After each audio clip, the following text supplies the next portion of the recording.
Hello friends, स्वागत है तमारू मारा किचन में। आज આપણે બનાવીશું એકદમ હેલ્ધી બ્રેકફાસ્ટ જે બનાવતા વાર પણ નહીં લાગે અને અત્યારે સુરતમાં બહુ જ ટ્રેન્ડમાં છે તેવો એવાકાડો ટોસ્ટ।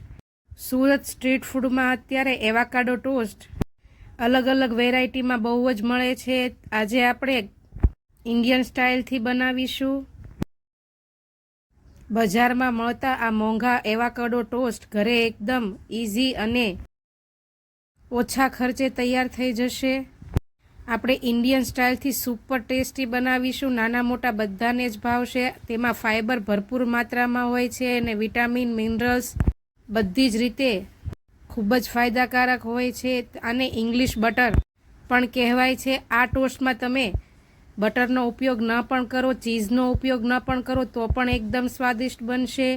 એવાકાડો આપણે આવી રીતે એકદમ જે ડાર્ક બ્રાઉન કલરના આવે છે તે લેવાના છે। સહેજ પણ લીલા કે પછી હલકા બ્રાઉન કલરના હોય તે નહીં, આવી રીતે ડાર્ક બ્રાઉન કલરના એવાકાડો એકદમ પાકેલા હોય છે। તેમાંથી ટોસ્ટ જો થોડાક કાચા હશે તો તેનો ટેસ્ટ સ્ટ્રીટ ફૂડ જેવો નહીં આવે, એટલે આવી રીતે બ્રાઉન કલરના જ લેવાના। તમને ઓનલાઈન પણ મળી રહેશે, પણ બને ત્યાં સુધી લારીમાંથી લેવા કે પછી ફ્રૂટ શોપમાં।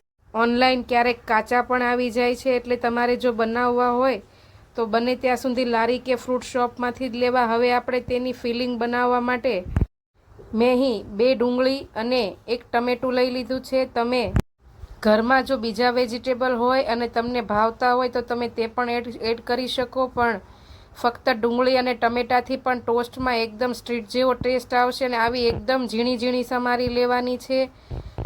તેવી જ રીતે ટમેટાને પણ એકદમ આપણે ઝીણા ઝીણા ચોપ કરી લેશું।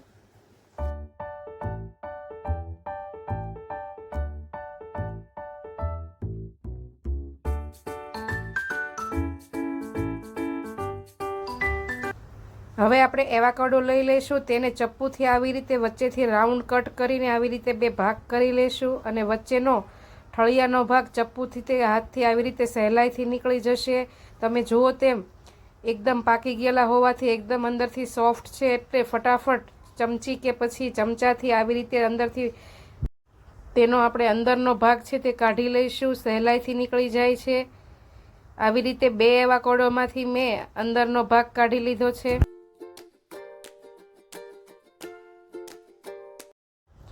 ને હવે ચપ્પુથી તેને આપણે નાના નાના થોડા પીસ કરી લઈશું, જેથી ફોર્કથી આપણે જ્યારે મેશ કરીએ ત્યારે ફટાફટ થઈ જાય। એટલે પહેલાં આવી રીતે નાના નાના તેના પીસ કરી લેવાના છે। તમે સીધું મેશરથી કરો તો જો થોડુંક ક્રશ થતાં વાર લાગશે, એટલે આવી રીતે નાના નાના ટુકડા કરીને આપણે ફોર્ક કે કાંટા ચમચીથી આવી રીતે તેને મેશ કરી લેશું। સહેલાઈથી થઈ જશે એકદમ।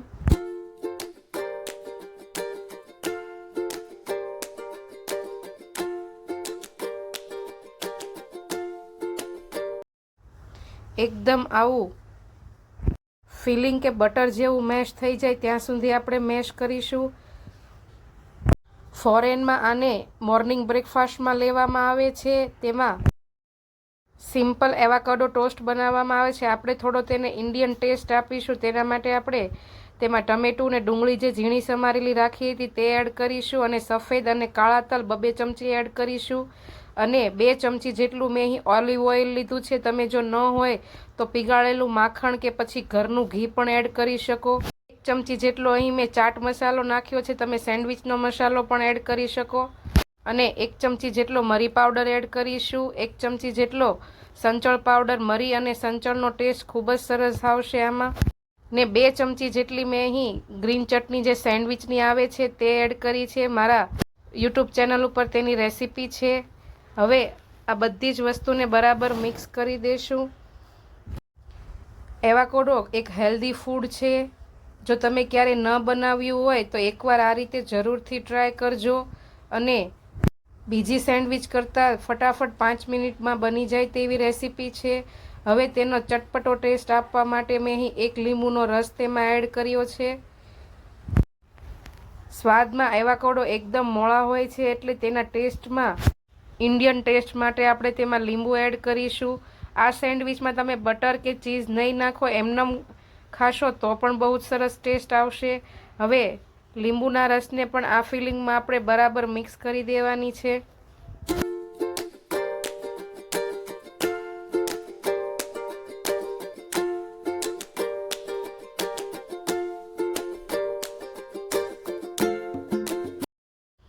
હવે આપણે તેના ટોસ્ટ એકદમ ક્રન્ચી ફ્રાય કરી લેવાના છે. તેના માટે નોનસ્ટિક પેનમાં પહેલાં બટર મૂકીશું. તમે ઘી લો તો પણ ચાલે, અને પછી તેની ઉપર આપણે બ્રેડ મૂકી દઈશું અને તેને બંને બાજુ એકદમ બ્રાઉન ક્રિસ્પી થઈ જાય ત્યાં સુધી ફ્રાય કરી લેવાના છે. મેં અહીં નોર્મલ જે ગાર્લિક બ્રેડ આવે છે તે લીધી છે. તમે ઘઉંની બ્રેડ કે પછી રેગ્યુલર સેન્ડવિચ બ્રેડ ગમે તે લઈ શકો.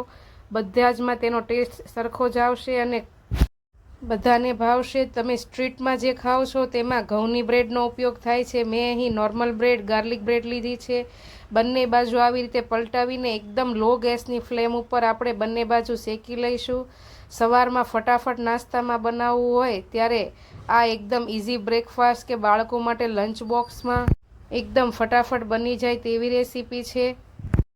એકદમ લો ગેસની ફ્લેમ ઉપર શેકીશું એટલે ટોસ્ટ તમારા એકદમ ક્રિસ્પી અને ક્રન્ચી થઈ જશે. હવે તેને આપણે લઈ લઈશું અને તેમાંથી એવાકોડો ટોસ્ટ બનાવીશું. આપણે અહીં 2 ફ્લેવરમાં, એક ચીઝ અને એક ચીઝ વગર બંને રીતે બનાવીશું. તમે એમનેમ ચીઝ વગર ખાશો તો પણ મજા આવશે, કારણ કે એવાકોડોને મેં તમને કીધું તેમ ઇંગ્લિશ બટર પણ કહેવામાં આવે છે. બ્રેડ ઉપર આપણે ફિલિંગ આપણને જે રીતે ભાવતી હોય તે પ્રમાણે ઓછા વધુ પ્રમાણમાં ભરી લઈશું અને તેની ઉપર આપણે ચીલી ફ્લેક્સ, ઓરેગાનો અને સેન્ડવિચનો મસાલો કે પછી ચાટ મસાલો સ્પ્રિંકલ કરીશું અને થોડા એવા પ્રમાણમાં સફેદ અને કાળા તલ એડ કરીશું. કાળા અને સફેદ તલનો ટેસ્ટ ખૂબ જ સરસ આવે છે આ ટોસ્ટમાં, જરૂરથી નાખવા. જો તમે ક્યારેય એવાકોડો ટોસ્ટ ઘરે ટ્રાય ન કર્યા હોય તો આ રીતે એકવાર જરૂરથી ટ્રાય કરજો. બધાને ભાવશે અને ટેસ્ટમાં એકદમ સ્ટ્રીટમાં જે મળે છે તેવા જ બનશે. હવે અહીં મેં 2 ટોસ્ટમાં ચીઝ ઉપર સ્પ્રેડ કર્યું છે. તમે એમનેમ ચીઝ વગર પણ બનાવી શકો અને ચીઝવાળી પણ તમને જે ભાવતી હોય તે પ્રમાણે. તમને ચીઝ જો ભાવતું હોય તો તમે ચીઝ ઉપરથી ખમણી શકો, નહીંતર એમનેમ પણ ખાશો તો પણ એકદમ સ્ટ્રીટ જેવું જ લાગશે. સ્ટ્રીટમાં જે એવાકોડો ટોસ્ટ મળે છે તેમાં ચીઝ નથી આવતું. ઉપરથી થોડો આપણે ઓરેગાનો સ્પ્રિંકલ કરીશું તો તૈયાર છે એકદમ ટેસ્ટી અને હેલ્ધી એવો બ્રેકફાસ્ટ કે પછી લંચ બોક્સમાં આપી શકાય તેવી એવાકોડો ટોસ્ટ. મારી રેસીપી ગમી હોય તો વધુમાં વધુ શેર કરજો અને લાઈક કરવું ભૂલતા નહીં. અને તમે એવાકોડોની બીજી રેસીપી જાણવા માગતા હોય તો મને કોમેન્ટમાં જરૂરથી બતાવજો. તેમાંથી શું શું બની શકે હું તમને જરૂરથી જણાવીશ. મારી ચેનલ સબસ્ક્રાઈબ ન કરી હોય તો સબસ્ક્રાઈબ કરી લેજો. ત્યાં આપેલું બેલ આઇકન જરૂરથી દબાવજો, જેથી તમને મારી આવી નવી રેસીપીના નોટિફિકેશન મળતા રહે. આવજો. જય શ્રી કૃષ્ણ.